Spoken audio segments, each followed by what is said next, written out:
അസ്സലാമു അലൈക്കും വറഹ്മത്തുള്ളാഹി തആല വബറകാതുഹു. ബിസ്മില്ലാഹ് അൽഹംദുലില്ലാഹ് വസ്സലാത്തു വസ്സലാമു അലാ അഷ്റഫിൽ മുർസലീൻ വഅലാ ആലിഹി വസഹ്ബിഹി അജ്മഈൻ. അമ്മാ ബഅദ്. പ്രിയരെ, SSF 33ാമത് എഡിഷൻ പെരിങ്ങത്തൂർ ഡിവിഷൻ സാഹിത്യോത്സവത്തിന്റെ ഈ മഹത്തായ വേദിയിൽ ലോകത്തെ മാറ്റിമറിച്ചു കൊണ്ടിരിക്കുന്ന ആർട്ടിഫിഷ്യൽ ഇന്റലിജൻസ് എന്നിവയുടെ ഗുണവും ദോഷവും എന്ന വിഷയത്തെക്കുറിച്ച് നമുക്ക് അല്പം ചർച്ച ചെയ്യാം. കൃത്രിമ ബുദ്ധി അഥവാ ആർട്ടിഫിഷ്യൽ ഇന്റലിജൻസ് ശാസ്ത്ര സാങ്കേതിക വിദ്യയുടെ ചരിത്രത്തിലെ ഏറ്റവും വിപ്ലവാത്മകമായ കണ്ടുപിടുത്തമാണ്. മനുഷ്യന്റെ ബുദ്ധി കമ്പ്യൂട്ടറുകളിലേക്ക് ആവാഹിക്കുന്ന ഈ സാങ്കേതിക വിദ്യ ഇന്ന് നമ്മുടെ ജീവിതത്തിന്റെ എല്ലാ മേഖലകളെയും കീഴടക്കി കഴിഞ്ഞു. സുഹൃത്തുക്കളെ, എയെ കുറിച്ച് പറയുമ്പോൾ പ്രശസ്തനായ മിഡാസ് രാജാവിന്റെ കഥയാണ് എനിക്ക് ഓർമ്മ വരുന്നത്. താൻ തൊടുന്നതെല്ലാം സ്വർണമാകണമെന്നായിരുന്നു ആ രാജാവിന്റെ ആഗ്രഹം. ആ അത്ഭുത സിദ്ധി ലഭിച്ചപ്പോൾ അദ്ദേഹം വളരെ സന്തോഷിച്ചു.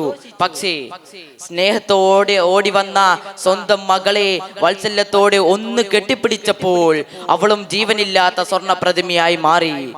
അപ്പോഴാണ് ആ രാജാവ് തനിക്ക് പറ്റിയ വലിയ അബദ്ധത്തെ തിരിച്ചറിയുന്നത്. പ്രിയപ്പെട്ടവരെ, ആധുനിക ലോകത്തെ അസുവർണ സ്പർശമാണ് ആർട്ടിഫിഷ്യൽ ഇന്റലിജൻസ്.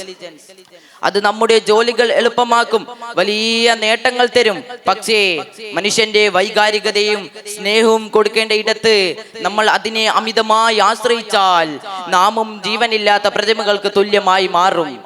തീർച്ചയായും എയുടെ ഗുണങ്ങൾ അറ്റമില്ലാത്തതാണ്. ChatGPTയും മെഡ്ജേണിയും ഒക്കെ നമ്മുടെ വിരൽ തുമ്പിൽ അത്ഭുതങ്ങൾ സൃഷ്ടിക്കുന്നു. വിദ്യാഭ്യാസ രംഗത്ത് ഓരോ വിദ്യാർത്ഥിയുടെയും പഠന നിലവാരത്തിനനുസരിച്ച് വ്യക്തമായി പഠിപ്പിക്കാൻ എക്ക് സാധിക്കുന്നു.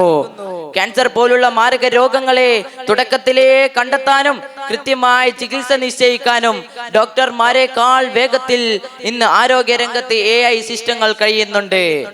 അപ്രകാരം മനുഷ്യന് ദിവസങ്ങളെടുത്ത് ചെയ്യുന്ന സങ്കീർണമായ കണക്കുകളും ഡാറ്റാ വിശകലനങ്ങളും വെറും സെക്കൻഡുകൾ കൊണ്ട് മാത്രം ചെയ്യാൻ എക്ക് സാധിക്കുന്നു. ഇത് മനുഷ്യന്റെ ഉൽപാദനക്ഷമത വർദ്ധിപ്പിക്കുന്നു. എന്നാൽ ഈ നാണയത്തിന് മറ്റൊരു വശമുണ്ട്. പ്രശസ്ത ശാസ്ത്രജ്ഞൻ സ്റ്റീഫൻ ഹോക്കിംഗ് ഒരിക്കൽ മുന്നറിയിപ്പ് നൽകി.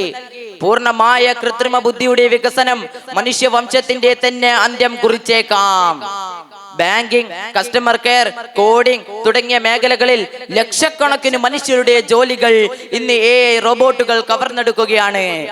ഈ സദസ്സിനോട് എനിക്കൊരു ചോദ്യം ചോദിക്കാനുണ്ട്. ബുദ്ധിയിലും വേഗതയിലും യന്ത്രങ്ങൾ നമ്മെ തോൽപ്പിക്കുമ്പോൾ മനുഷ്യരായ നമുക്ക് മാത്രം അവകാശപ്പെടാൻ ഇനി എന്താണുള്ളത്? ഞാൻ ചിന്തിക്കുന്നത് അൽഗോരിതങ്ങൾക്കും റോബോട്ടുകൾക്കും പകർത്തിയെടുക്കാൻ കഴിയാത്ത ഒരൊറ്റൊരു കാര്യമേ ഈ ലോകത്തുള്ളൂ. അതാണ് മനുഷ്യത്വം. യന്ത്രങ്ങൾക്ക് നമ്മളെക്കാൾ വേഗത്തിൽ ചിന്തിക്കാൻ കഴിഞ്ഞേക്കാം, എന്നാൽ അതിനെ സ്നേഹിക്കാനോ കരയാനോ മറ്റൊരുവന്റെ വേദനയിൽ സഹതപിക്കാനോ കഴിയില്ല. ഈ കാലഘട്ടത്തെ കുറിച്ച് ഒരു കവി പാടിയ മനോഹരമായ വരികളുണ്ട്. വിരൽ തുമ്പിൽ ലോകം വിരിയുന്ന കാലം, സ്നേഹങ്ങൾ തമ്മിലകലുന്ന കാലം, യന്ത്രങ്ങൾ ചിന്തിച്ചു തുടങ്ങുന്ന നേരം മനുഷ്യന്റെ സ്നേഹം മരവിക്കരുതേ. പ്രവാചകൻ മുത്ത് മുഹമ്മദ് മുസ്തഫ സല്ലല്ലാഹു അലൈഹി വസല്ലമ നമ്മെ പഠിപ്പിച്ച ഒരു പ്രാർത്ഥനയുണ്ട്. അല്ലാഹുമ്മ ഇന്നി അഊസു ബിക മിനൽ ഇൽമി ലാ യൻഫ. അല്ലാഹുവേ, ഉപകാരപ്പെടാത്ത അറിവിൽ നിന്നും ഞാൻ നിന്നോട് കാവലിന് ചോദിക്കുന്നു. ചുരുക്കത്തിൽ ആർട്ടിഫിഷ്യൽ ഇന്റലിജൻസ് എന്നത് ഒരു മൂർച്ചയുള്ള കത്തി പോലെയാണ്. അതുപയോഗിച്ച് പച്ചക്കറി എറിയണോ അതോ സ്വന്തം കൈമുറിക്കണോ എന്ന് തീരുമാനിക്കേണ്ടത് മനുഷ്യനാണ്. ധാർമ്മികമായി അതിർവരമ്പുകളോടി മനുഷ്യത്വത്തിന് കോട്ടം തട്ടാത്ത രീതിയിൽ AI ഉപയോഗിക്കാൻ നമുക്ക് സാധിക്കണം. ഈ സാങ്കേതിക യുഗത്തിൽ യന്ത്രങ്ങൾക്ക് വഴിമാറാത്ത മാനുഷിക മൂല്യങ്ങൾ ഉയർത്തിപ്പിടിക്കാൻ നമുക്ക് സാധിക്കട്ടെ എന്ന് ആശംസിച്ചുകൊണ്ട് ഞാൻ എൻ്റെ വാക്കുകൾ ഉപസംഹരിക്കുന്നു.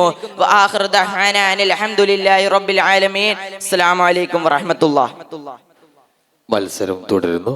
Next letter